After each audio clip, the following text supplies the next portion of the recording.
louder.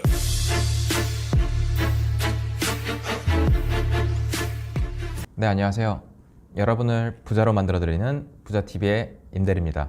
요즘 트렌드가 월급 말고 이제 월세 받는 삶이잖아요. 그래서 요즘에는 초등학생들 장래희망이 뭐냐라고 물어봤을 때 건물주라는 것도 나온다고 합니다. 그래서 대한민국 사람들 중에서 대부분이 요즘에는 진짜 내 월급 말고 다른 소득을 얻고 싶은 그런 삶을 좀 꿈꾸는 것 같아요. 그래서 오늘은 여러분들께 돈이 돈을 버는 구조, 내 통장에 매월 월급 말고 다른 돈이 들어올 수 있는 그 구조를 설명드리고자 합니다. 돈이 돈을 버는 구조는 여러 가지가 있습니다. 첫 번째는 아까 말씀드렸던 부동산에서 월세가 나오는 경우, 두 번째는 이제 여러분들께서 좀 많이 하시는 주식을 구매하셔가지고 배당을 받는 경우, 그리고 마지막으로는 채권을 구매해가지고 이자를 받는 경우가 있습니다.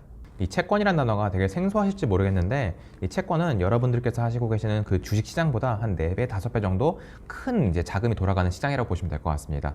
채권을 간단하게 말씀드리면은 정부, 공공단체와 주식회사 등이 일반인으로부터 비교적 거액의 자금을 일시에 조달하기 위해서 발행하는 차용 증서라고 합니다. 그래서 말 그대로 돈을 빌리는데 시중에 있는 금리보다 좀 더 높은 금리를 빌려줄 테니 좀 빨리 달라라고 하는 게 이제 채권이라고 보시면 될 것 같아요. 국가에서 발행하면은 국채, 회사에서 발행하면 회사채입니다. 국채는 약간 좀 쉽게 와닿지 않을 것 같으니까 좀 예를 들으면서 다른 채권을 한번 말씀드려 볼게요. 여러분께서 좀 돈이 있다고 가정했을 때 한 1억 정도 있다고 한번 가정해 볼게요. 그러면은 은행에 가세요. 은행에 가시게 되면은 예금이라는 상품이 있어가지고 이거를 내가 예금 상품에 가입을 하면은 한 1.8에서 한 2% 정도 이제 받으실 수 있을 거예요. 근데 은행 채권이라는 게 있어요. 또 외화 채권인데 은행 채권을 만약에 구입을 하시게 되면은 한 4% 중반대 이율로 좀 구매를 하실 수가 있어요. 그리고 이자는 만기 때 받는 게 아니라, 예금은 이제 만기 때 받잖아요. 만기 때 받는 게 아니라 반년에 한 번씩 꼬박꼬박 내 통장으로 이 돈이 들어오게 됩니다. 그러면은 여러분들께서 만약에 돈이 있으시다고 하면은 앞서 얘기했던 1.8%에서 한 2%짜리를 가입하시겠어요? 아니면은 한 4%대 상품을 가입하시겠어요?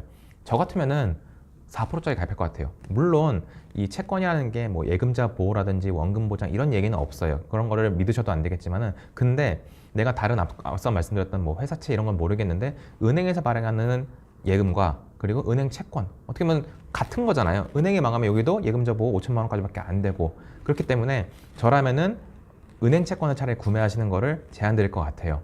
그래서 채권이라고 하는 게 되게 여러 가지 회사가 있는데 대표적인 게 포스코, 그 다음에 두산인프라코어, 그 다음에 저기 일본에 있는 4차 산업으로 유명한 소프트뱅크 같은 경우에는 한 6%대 채권을 발행하고 있거든요. 그래서 여러분께서 그냥 예금을 하실 바에는 소프트뱅크 채권을 구매하셔가지고 반년에 한 번씩 이자를 따박따박 받으시는 것도 저는 괜찮다고 봅니다.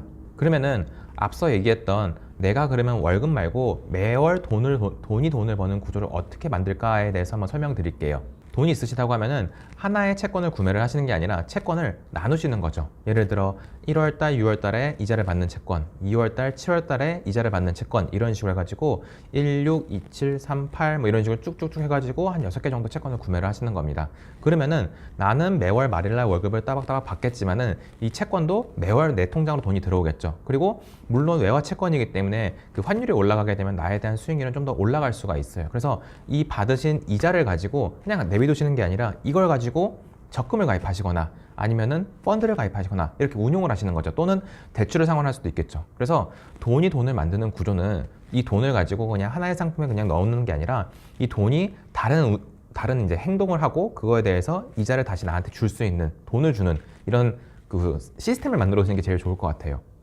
네, 그래서 채권은 상품마다 성격이라든지 신용도라든지 만기라든지 다 다르기 때문에 본인의 그 투자 성향을 올바르게 세우신 다음에 이러한 채권을 구매를 하시면은 좀 더 나은 재테크 방법을 하실 수 있을 거라 생각됩니다.